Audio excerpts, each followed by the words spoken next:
The Montana mountains never forgive the weak, especially on nights like this.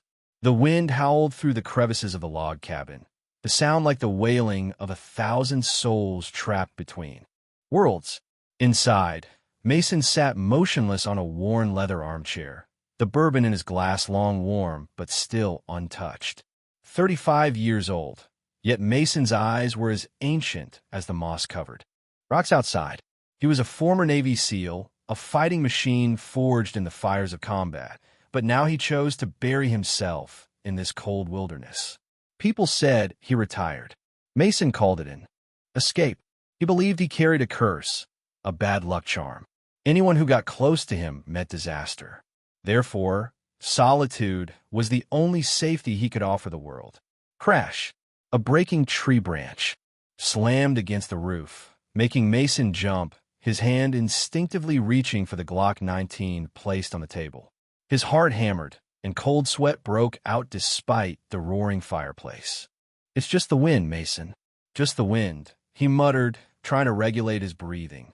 But then, another sound broke the silence. Not the wind, not a branch. Scratch, scratch, a scraping at the door. Frantic, desperate. Mason frowned. A bear? No, bears were hibernating. A wolf? Wolves never knocked. He rose, gripping the pistol grip tightly, taking silent steps toward the main door. He slid the bolt and yanked the door open, aiming the muzzle straight into the darkness. Snow and wind rushed into the house like a white monster, slapping his face with bone-chilling cold. But Mason's finger froze on the trigger. His eyes widened in astonishment. In front of him was not an enemy. It was a massive German shepherd. Its black and tan fur was heavily dusted with white snow, frozen into patches. One of its ears was ragged, the mark of an old battle. It was trembling violently, legs splayed for balance against the storm, but its eyes, fixed on Mason, were burning and resolute. And on its back, clumsily tied with a torn woolen scarf wrapped around the animal's belly, was a small creature. A little girl. "My God!" Mason breathed. Tossing the gun aside, he lunged out, his rough hands, accustomed to holding weapons, now trembling as they touched the child. She was about 4 years old, her face pale blue, lips purple, eyes tightly shut. She was already limp from hypothermia. The dog stood still as a stone statue, enduring the weight and the cold as Mason untied the knot. "Get inside. Hurry!" Mason yelled over the wind, scooping the child up. The heat from the fireplace hit the child's face. Mason laid her down on the fur rug in front of the hearth, quickly rubbing her arms and legs to stimulate blood. Circulation. But when he turned back to close the door, the dog was still standing there, right at the threshold, between the boundary of life and death. "Get in here. You'll freeze to death," Mason commanded, his voice full of authority. But the dog didn't move. It stared directly into Mason's eyes, puffing out thick white clouds of breath. Then it raised its head. Woof, woof, woof, woof. 3 short, sharp barks. 1 long, echoing, and mournful howl. Mason froze. His entire body tensed. That wasn't random barking. It was Morse code. SOS. He looked closely at the animal. The way it stood, its weight shifted forward. The way it looked at him, then turned its head toward the inky blackness of the deep forest. That wasn't the look of a wild animal begging for food. That was the look of a soldier reporting status to his commander. "There are still people out there. My teammates are in danger." The blood rushed through Mason's veins. His SEAL instincts surged, overwhelming the fear and lethargy of his years in hiding. "All right, buddy. I understand," Mason growled. He ran into the room, taking just 30 seconds to pull on his white camouflage winter tactical gear. He donned goggles, stuffed a first aid kit into his backpack, and wrapped the little girl, Mia, in 3 thick blankets, placing her close to the fireplace with hot water bottles tucked around her. "Stay put, little one. Uncle will be back," he whispered, then charged out the door. The German shepherd, the one Mason silently called Warrior, immediately turned. Despite a slight limp in its hind leg, it plunged into the white curtain of snow.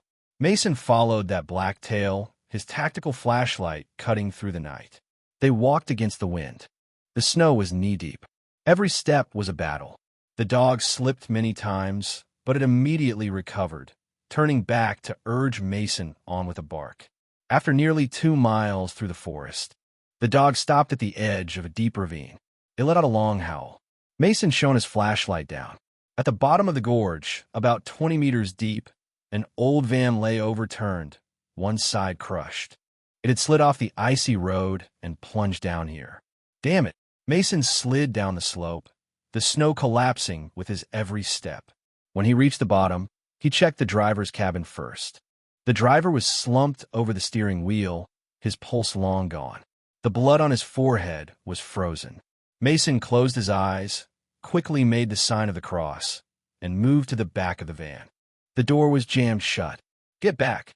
Mason yelled at the dog, then used all his strength, combined with the rescue crowbar he carried, to pry the door open. The scene inside tightened Mason's iron heart. In the dim light, 3 children were huddled together in a tight ball in the highest corner of the overturned vehicle. The oldest boy, about 10, eyes wide with terror, but clutching a sharp piece of metal aimed outward for defense. 2 smaller children, about 7, were nestled into their brother. But the most miraculous sight was right at their feet.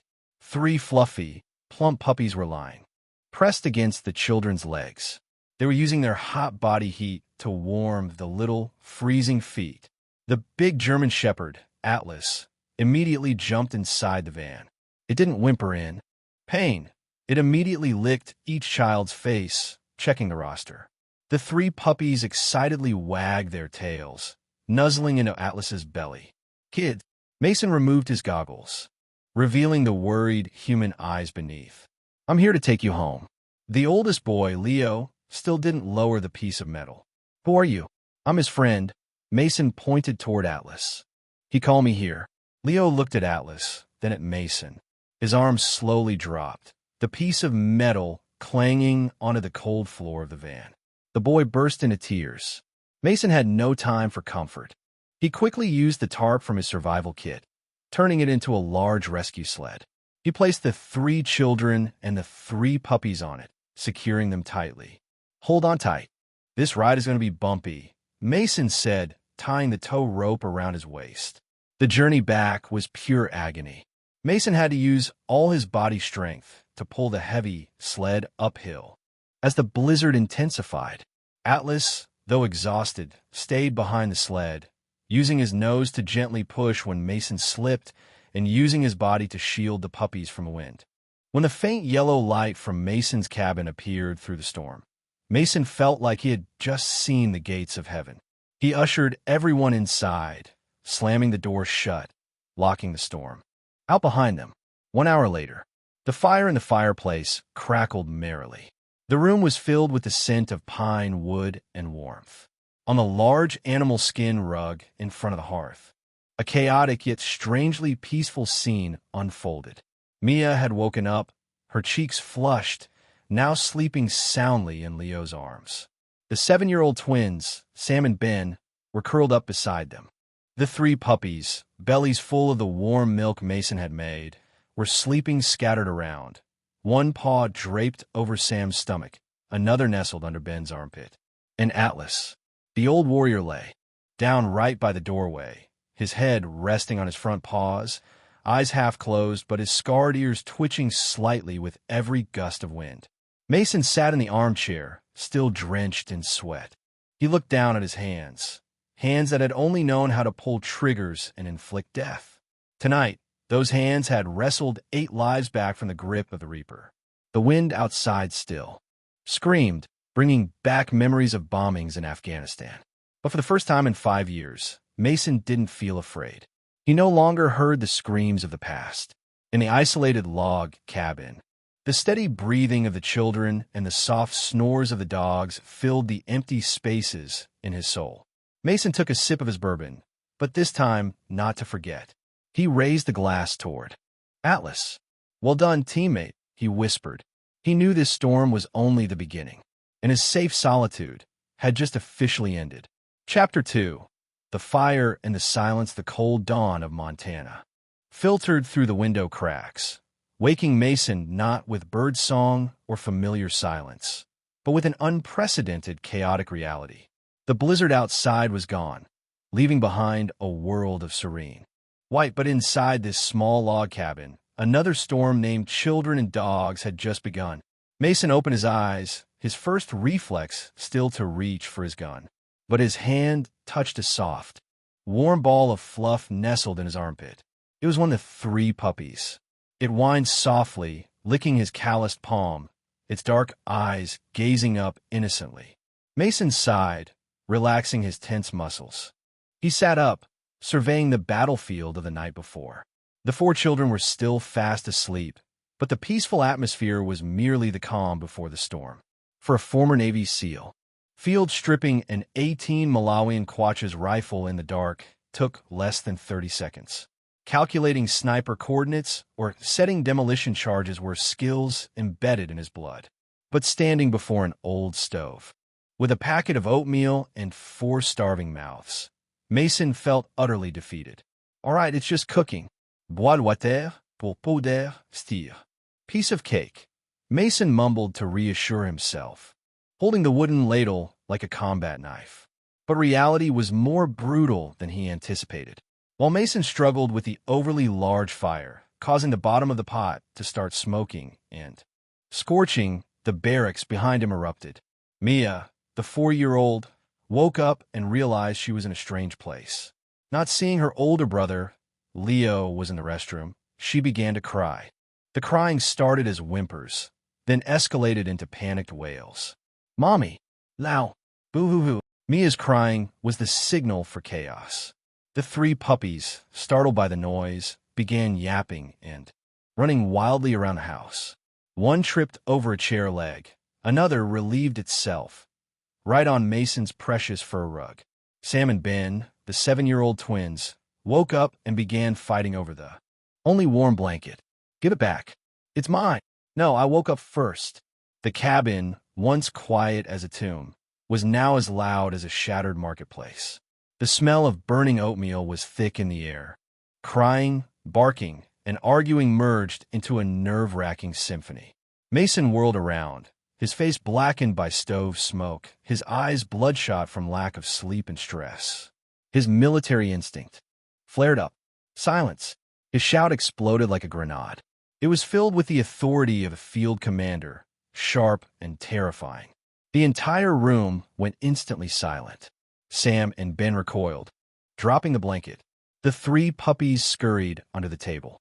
But Mia, the smallest, looked at Mason with wide, horrified eyes. In her eyes, Mason was no longer the hero who saved her life last night, but a giant, angry, and dangerous monster. Mia's chin quivered, and then she burst into tears again, a heartbreaking wail of fear. She backed away, trying to hide behind the sofa. Mason stood frozen. The wooden ladle in his hand trembled. He saw the terror in the children's eyes, the same look he had seen in innocent civilians in war zones when American soldiers burst into their homes. "What the hell are you doing, Mason?" he asked himself, a sickening self-loathing rising in his throat. "You just scared a 4-year-old half to death." He lowered his hands, taking a step back, his back hitting the hot kitchen shelf, but he didn't feel the pain. He felt useless. He could kill an enemy, but he didn't know how to comfort child. He was a broken war machine, unfit for this world of fragile new life. Just as the tension was about to snap, a large shadow swept past Mason. Atlas, the seasoned K-9, stepped forward with an unusual calmness, a complete contrast to the surrounding panic. He didn't bark, didn't jump. He walked straight up to Mason, nudged his large head hard against Mason's thigh, then looked up at him with a look that was scolding but full of understanding. "Calm down, buddy. You're scaring the kids," the look seemed to say. Atlas then turned and walked toward Mia, who was cowering behind the sofa. He lay down, lowering his massive body to be at the child's eye level. He whined softly, then used his warm, rough tongue to gently lick the tears rolling down Mia's cheeks. Mia stopped crying, surprised by the huge dog. Atlas continued to nudge his wet nose into her tiny hand, his tail wagging lightly across the floor. At the same time, Atlas let out a low growl aimed at the three chaotic puppies. With just that single deep sound, the three youngsters instantly quieted down and sat obediently. He was like a world-weary nanny restoring order to a kindergarten class. Mia timidly reached out and hugged Atlas's neck. Good dog, she sniffled. Atlas licked her hand again, then looked at Mason, giving a signal. Mason understood. He took a deep breath, trying to dispel the dark shadow of the soldier within him. He crouched down, lowering his center of gravity so he no longer looked towering and intimidating.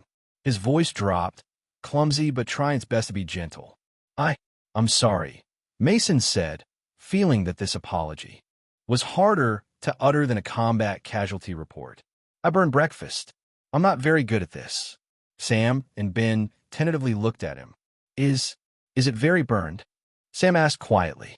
I'm starving. Mason gave a strained laugh, scratching his head. It's pretty bad, but I have some old MREs and canned meat. And maybe we can try making milk again without exploding the stove. A tentative smile appeared on Ben's face. The stifling atmosphere vanished. Atlas let out a long sigh, lying down among the children, letting Mia bury her face in his thick fur. Mason looked at the dog, silently grateful. Without Atlas, he probably would have given up and called the police to take the children away immediately. That dog didn't just save their lives last night, this morning. It saved the last vestiges of humanity left in Mason. But not everything was settled. Leo, the 10-year-old, still stood at the bathroom door observing everything. He didn't cry, didn't smile, and didn't join the breakfast of MREs and canned meat. Leo devoured his portion, his eyes darting around the house, assessing exits, staring at the hunting rifles hung on Mason's wall. The sun finally broke through the gray clouds that had blanketed Montana for a week. The snow began to melt, and glistening droplets fell from the eaves of the cabin. But for Mason, the brilliant sunshine brought no warmth. Instead, it harshly illuminated the cruel truth that was about to descend. The roar of engines shattered the valley's peace. Not just one vehicle, but a convoy. Police cars, social services vehicles, and the cold, barred truck of animal control. Blue and red lights spun, reflecting off the white snow, creating a blinding and painful scene. Mrs. Gable, the social worker supervisor, was a middle-aged woman with horn-rimmed glasses and a thick file. She stepped into the cabin, her eyes scanning everything like an X-ray machine searching for faults. She saw the hunting knives Mason used to teach Leo whittling, hanging on the wall. She made a note. She saw Mason's bottle of antidepressants and sedatives on the shelf. She frowned. She saw Mason's military records, with notes on severe PTSD and bloody campaigns. She sighed. Mr. Walker, Mrs. Gable said, her voice even and emotionless. I understand you saved these children's lives. That is a heroic act. But raising them is an entirely different matter. They are happy, Mason said, his voice hoarse from suppressing anger. Can't you see? They are laughing, they are fed. They are safe. Safe. Mrs. Gable pointed to the knife on the wall. In a house full of weapons? With a guardian who has a history of severe PTSD, lives in isolation, and has no stable income for children? Mr. Walker, according to Section 4, Clause 2 of the Child Protection Act, this environment is rated as Level 1 dangerous. She snapped the file shut. The sound resonated like a death. Nell, we must take the children immediately. The scene that followed was a nightmare Mason knew he would never forget, more haunting than any battlefield he had ever crossed. Police officers moved in to separate the children. No, Daddy Mason, Daddy! Mia's scream tore through the air. She struggled in the female officer's arms, her tiny legs kicking wildly, her hands reaching out too. Mason, Mia, I'm here. I promise I'll find you. Mason lunged forward, but was restrained by two officers. Sam and Ben clung desperately to Mason's legs, sobbing so hard they couldn't breathe. Leo, the most resilient boy, backed into a corner, clutching the wooden knife Mason had given him. "Don't come near me," Leo roared, eyes red. "You are all liars. You said you would protect us, but you just want to tear us apart." A police officer gently but firmly took the wooden knife from Leo and scooped him up.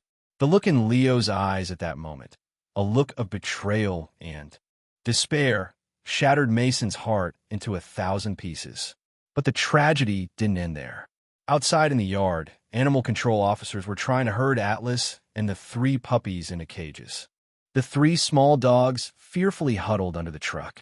Atlas, with his protective instinct, stood in front of them. The fur on Atlas's neck bristled. He bared his white teeth, letting out a low, menacing growl. When an officer approached with a catch pole, Atlas lunged fiercely, missing by an inch. "This beast is dangerous. Tranquilize it," the officer yelled, pulling out a dart gun. "Stop," Mason shouted, shoving off the officer holding him and bursting out the door. He ran to stand between the dart gun and Atlas.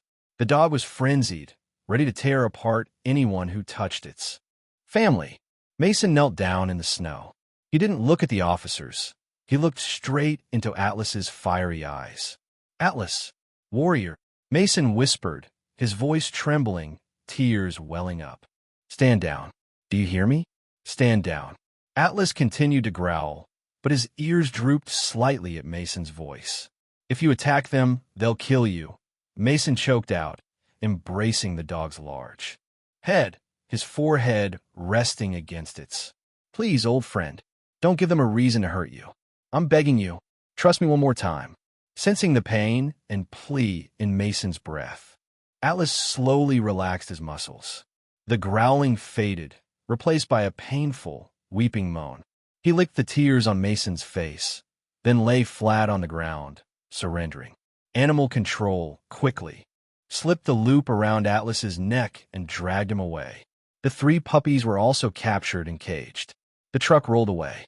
Mia pressed her face against the rear window, her tiny hand against the glass, calling Mason's name until the vehicle disappeared around the bend. The log cabin returned to its familiar silence. But this time, the silence tasted like death. Mason sat slumped on the floor. Around him were the fragments of a fleeting, happy life. A tiny sock belonging to Mia, Leo's half-carved wooden knife, and a few strands of Atlas's for clinging to the rug. He couldn't cry anymore. The pain was too great, leaving him numb. The urge to reach for the whiskey bottle or the gun returned, stronger than ever. "End it, Mason. You are the bad luck charm. Everything you touch breaks." He sat there until twilight, darkness enveloping the house. Moonlight shone on the old Navy SEAL trident he had tossed onto the table. SEALs never leave a teammate behind. The oath echoed in his mind, not as a reminder, but as a command. Mason stood up. He walked into the bathroom and looked in the mirror. The man looking back was heavily bearded, eyes sunken, looking like a mountain. Ghost. He picked up the razor. Each stroke was decisive. The beard and hair fell into the sink, carrying away the surrender and escape. Mason trimmed his long hair short, revealing his angular, resolute face. He opened his closet and pulled out the only black suit he owned, the suit he wore to bury fallen comrades. He ironed it smooth. The next morning, Mason was no longer the eccentric hermit. He walked out of the house, not carrying a gun, but a stack of white paper and a pen. He walked down to the town. He knocked on the bakery door. He knocked on the repair shop door. He knocked on every house he had previously avoided. "My name is Mason Walker," he told each person, his voice deep but steady. "I'm not a ghost. I'm a father fighting to get my children back. I need your help." The townspeople looked at him in surprise. They used to fear him, used to whisper about him. But when they looked into those sincere, suffering eyes, when they heard the story of the blizzard night, the wall of prejudice crumbled. The baker signed first. The convenience store owner signed. Even the retired old police officer signed a letter of guarantee. Mason wasn't just collecting signatures. He was collecting back the faith in humanity he had lost long ago. On the day of the hearing, the courtroom was packed. The atmosphere was tense and suffocating. The social services lawyer was a sharp, unrelenting man. He projected images of the isolated cabin, reading aloud Mason's psychological evaluations. "Your Honor," the lawyer said sharply, "we have a man obsessed with violence, living in social isolation, with a history of suicidal ideation. Can we entrust 4 innocent children to such a person? This is not a family. This is a ticking time bomb." The judge peered at Mason over her spectacles, her gaze full of doubt. "Mr. Walker, do you have anything to say in your defense?" Mason stood up. His hands that had pulled sniper triggers without a tremor, were now shaking violently on the wooden railing. Hundreds of eyes were focused on him. Cold sweat ran down his back. The PTSD-driven fear of crowds was attacking him. He took a deep breath. He remembered Mia's smile. He remembered Leo's handshake. "Your Honor," Mason's voice rang out, initially quiet, but gradually becoming resonant like a bell. "The lawyer is right. I am broken. I have seen hell. I have scars in my mind that no medicine can cure."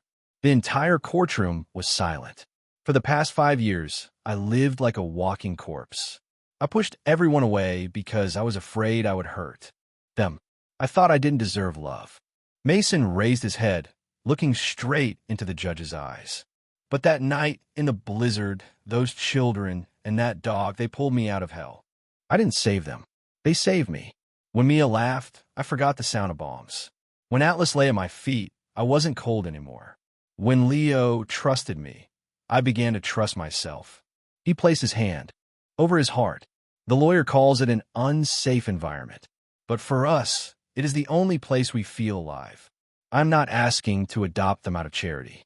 I am asking to adopt them because we are broken pieces that need each other to become whole.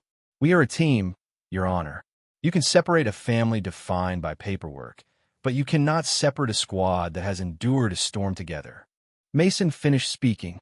Silence reigned. "I have additional evidence." A voice boomed from the courtroom door. The door swung open. The town sheriff walked in, followed by dozens of residents. "Your Honor," the sheriff said, placing a file on the judge's desk. "We contacted the old K9 unit. The dog, Atlas, is not a dangerous stray. He is Sergeant Atlas, a hero at K9 who saved the lives of 3 officers before being lost during transport 2 years ago. He deserves to retire alongside a veteran like Mason." Then he turned to the back. "And here are 300 signatures from town residents, pledging their support to the Walker family. We will help him fix his house, babysit, and whatever else they need." The judge picked up the file, turning page after page. She looked at Mason, then at the crowd behind him. Her stern face softened. "In my 20 years on the bench," the judge said, her voice trembling slightly with emotion, "I have never seen a dangerous guardian defended by an entire town like this. It appears our definition of safe needs some reevaluation." The gavel slammed down with finality. "The adoption request is granted. Release Sergeant Atlas and his pups." Immediately, the waiting room door opened. "Daddy Mason." This time, Mia's scream was one of explosive happiness. She launched herself like an arrow into Mason's arms. He knelt, opening his arms to embrace his entire world. Leo, Sam, and Ben also rushed over, forming a tight, hugging mass that nearly knocked Mason over. "I knew you could do it." Leo cried and laughed, punching Mason lightly on the shoulder. Woof, woof. A massive black shadow squeezed through the crowd. Atlas, wearing a dog vest someone had put on him, raced over, licking Mason and the children's faces. The 3 puppies, Alpha, Bravo, Charlie, yipped excitedly, their tails wagging furiously, surrounded by the embrace of love. Mason looked up at the ceiling, silently uttering an invisible word of thanks. He had completed the most difficult and most glorious mission of his life. 6 months later, spring had truly arrived on the mountains of Montana. The last patches of snow had melted, giving way to lush green grass and colorful wildflowers. The log cabin no longer looked gloomy and cold. It had been repainted a warm brown, the fence repaired, and a swing set up by the old oak tree. Mason was standing on a ladder, fixing the porch roof. He no longer wore tactical gear, but a simple plaid flannel shirt, sleeves rolled up to reveal his healed scars. In the yard below, Mia and Sam were throwing a tennis ball for the three puppies, now grown into boisterous teenagers. They wrestled for the ball, tumbling over the grass. Leo was holding a hammer, helping Mason pound nails. The boy had grown noticeably taller, his face radiant, no longer bearing the dark, guarded look of the past. "Dad, is this nail hammered and right?" Leo called up. "Perfect, son. Solid as a ship's deck." Mason smiled, jumping down to the ground. On the porch, Atlas lay basking in the sun. He had aged a bit more, his fur sprinkled with more gray, but his eyes were bright and peaceful. He dozed, his scarred ears twitching slightly at the sound of the children's laughter, his tail occasionally thumping softly against the wooden floor in the rhythm of happiness. Mia ran up, sweaty, and pinned something to Mason's chest. "What is this, princess?" Mason looked down. It was a badge clumsily cut from a yellow plastic lid, upon which was scrawled in red marker, "Greatest Dad." Mason touched the crooked plastic badge. He had worn the prestigious seal trident, received silver and bronze stars. But never had he felt such pride and honor as he did at this moment. He lifted Mia, kissed her forehead, then wrapped his arms around Leo, Sam, and Ben. Atlas lumbered over, resting his head on Mason's leg. The spring wind swept through the valley, carrying the scent of pine sap and fresh earth. Mason took a deep breath. The air was no longer cold. He was home, truly home.